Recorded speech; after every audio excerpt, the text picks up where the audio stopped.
You've received a phone call from the trucking company and the adjuster wants to ask you a few questions. What should you do? Here's what they're really after. The adjusters working for these big trucking companies are very well trained, and their training is for the purpose of one thing: to pay you the least amount of money possible to settle your case after you've been hit by a big truck. What they are trying to do is ask you a series of questions without you kind of realizing it, that are asked in a certain way to elicit a certain response that you don't even know is detrimental to the value of your case.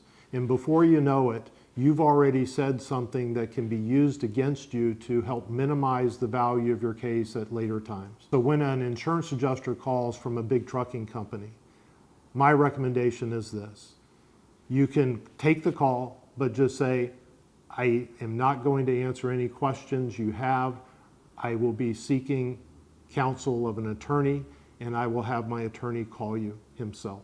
That is my recommendation. I've never seen a case work out in my experience where a client speaks at length with an insurance adjuster from a big trucking company and it helps their case.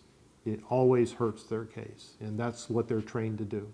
If you have any other questions regarding whether you should talk to an insurance adjuster from a big trucking company, please, before you actually take that phone call, give me a call. I'll be happy to help. I'll be happy to answer any other questions you may have to give you the best advice on how you should move forward with your case.